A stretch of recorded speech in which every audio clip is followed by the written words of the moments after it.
Le pauvre pêcheur, il n'a rien à manger. Et sa famille derrière lui qui ne se doute de rien. C'est pas en restant les bras croisés dans son bateau qu'il va en prendre du poisson. Il a peut-être jeté un filet et il attend. Bah pour jeter un filet au bord de l'eau, pas besoin de bateau, suffit de venir à pied. Il croit peut-être que ça va tomber du ciel. C'est un pêcheur de poissons volants alors. Il n'y a pourtant pas de quoi rire. Ils disent là que c'est une allégorie pour représenter la misère et les pauvres gens malheureux qui quoi? C'est vrai que c'est désespérant leur coin. C'est tout de la même couleur. Et une couleur pas gaie en plus. Ah, j'avais raison. Puvis de Chavannes, 1881. L'impression de mélancolie repose sur les couleurs sourdes presque monochromes qui... Ah, c'est donc ça. C'est le monochrome qui rend triste. Alors pourquoi c'est pas tout rouge si c'est peint avec du mercurochrome? Le pauvre pêcheur, musée d'Orsay.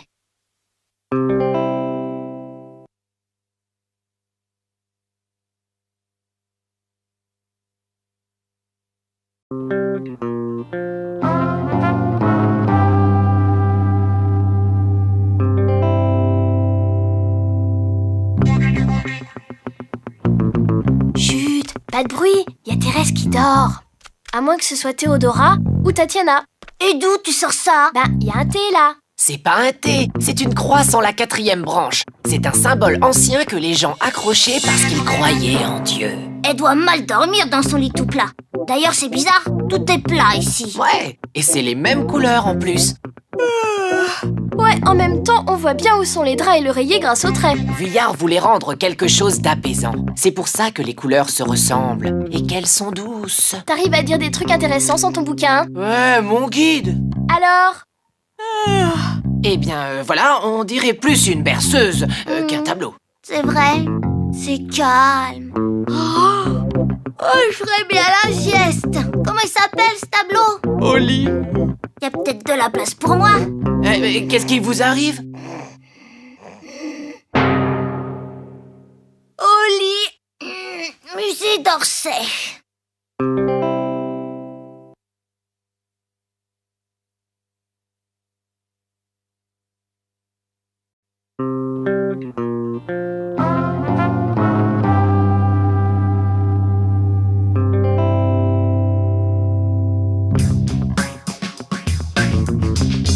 Ça alors, c'est marrant, on dirait une grosse bulle qui flotte. Elle a une moustache, ta bulle. Et puis là, ça pourrait être les bras, non? Ou des pattes. C'est peut-être une sorte d'animal alors. T'as déjà vu un animal comme ça, toi? Ben non. Mais si t'es si maligne, t'as qu'à dire ce que c'est, toi. En fait, c'est une représentation humaine symbolique. C'est le portrait de quelqu'un? C'est pour ça que le tableau s'appelle figure. On dirait un général mexicain, mais en plus rigolo. Un gros général alors. Il a un très gros ventre et de tout petits bras. C'est un personnage imaginaire, voilà. Le peintre Joan Miró voulait créer des formes nouvelles. C'est drôle comme il a mis ses couleurs. Oui, mais je le trouve plutôt inquiétant, ce tableau. Le fond est tout sombre. Oui, ou parce que le personnage fait rire et peur à la fois. Quand même, ce qu'il y a de bien avec Miró, c'est qu'on peut imaginer beaucoup de choses à partir de son tableau. M'en parle pas, à force de réfléchir, c'est moi qui vais avoir la tête toute déformée.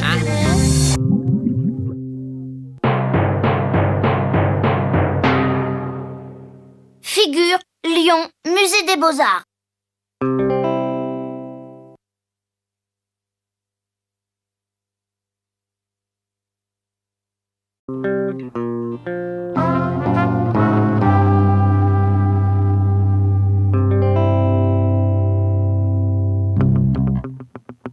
Oh, venez voir la position des jambes. Jeanne Avril dansant. C'est joli comme nom, qui c'était? Attends, c'était une des plus connues des danseuses de French Cancan. Et elle le dansait d'une façon très originale qu'adorait Toulouse-Lautrec. C'est ça le French Cancan? Non, tu dois mettre la jambe de côté et la faire tourner de plus en plus vite. Comme ça? Ah. En plus, ça raye le parquet. Regarde celui du tableau. Mais non, c'est des grands coups de pinceau pour montrer le mouvement. Toulouse-Lautrec dessinait directement dans les boîtes de nuit les filles qui dansaient. C'était pris sur le vif, comme on dit. Je croyais que les boîtes de nuit, c'était plein de couleurs. Là, c'est pas très gai, il y a plein de marron. C'est pas du marron, c'est du carton. C'est même pas peint partout. C'est parce qu'il peignait sur tout ce qui lui tombait sous la main. Il adorait peindre les French Cancans et comme il était Il noctambule... ne fallait pas le réveiller. Il faut pas réveiller un noctambule, c'est connu. Somnambule, pas noctambule. Il passait ses nuits dehors à faire la teuf et à regarder les danseuses. Jeanne Avril dansant, musée d'Orsay.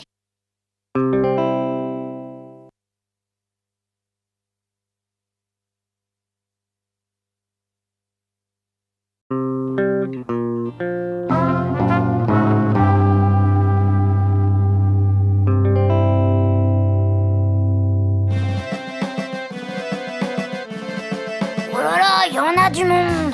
C'est le bal du moulin de la Galette d'Auguste Renoir, 1876. Et comment il a fait pour peindre? Les danseurs devaient bouger tout le temps. Il a peint son tableau à cette terrasse de café en s'aidant de croquis. C'est pas à la terrasse qu'il était, mais à la cuisine. Regardez, le tableau est plein de gras. Ce sont des taches de lumière, gros malin. N'empêche, t'es pas le seul à te tromper. Certains critiques de l'époque ont même parlé de taches de graisse. Et toc! Il devait être un peu miro. De loin, on voit tout de suite que c'est le soleil qui passe à travers les arbres. Ah oui, c'est vrai. Ça fait comme les boules disco. Ça me donne envie de danser. Je suis le roi du disco. J'ai le sens du tempo.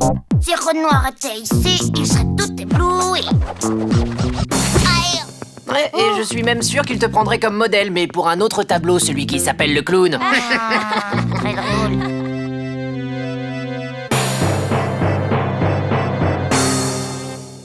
Le bal du Moulin de la Galette, musée d'Orsay.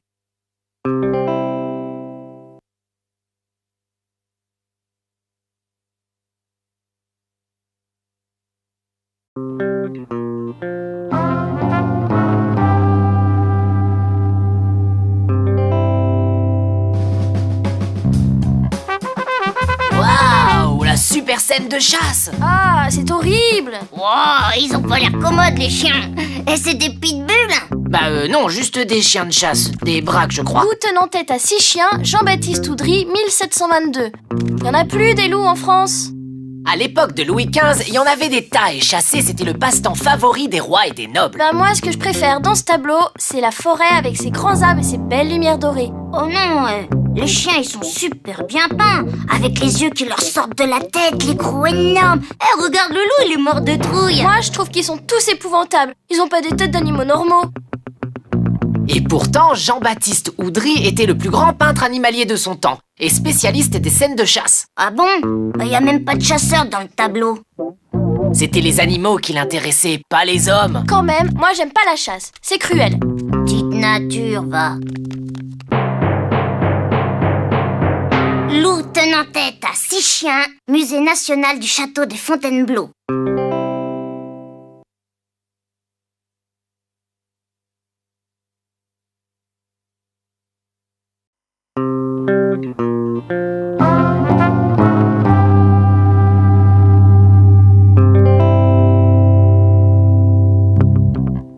Vous avez vu? Il y a même des dessins d'enfants dans les musées. Gaston Chessac, 1910-1964. Ton enfant, il avait 50 ans quand il a peint ce tableau. C'est de la triche. Il devrait y avoir une limite d'âge pour les dessins d'enfants. Les adultes, quand ils copient les enfants, ils se retrouvent dans les musées. Et nous, Eh mais c'est pas que de la peinture. Il a collé des bouts de papier peint. comme s'ils les avaient arrachés des murs. Chessac récupérait toutes sortes de trucs qu'il trouvait par terre. Mais c'est super sale dans la rue. Il vivait pas en ville, mais à la campagne. Il était cantonnier. Donc son boulot, c'était de réparer les routes. Comme ça, il ramassait des bouts de papier en chemin. Et le soir, après le boulot, il les assemblait et peignait par-dessus. Alors peintre, c'était pas son vrai métier, c'était seulement son passe-temps. C'est une bonne idée de prendre des objets dont plus personne ne veut pour faire des tableaux. Alors faut continuer à jeter les papiers par terre. Sinon les peintres comme Chessac, ils n'auront plus rien pour leur tableau. Oh ça va, si on peut même plus plaisanter. Personnage, Gaston Chessac.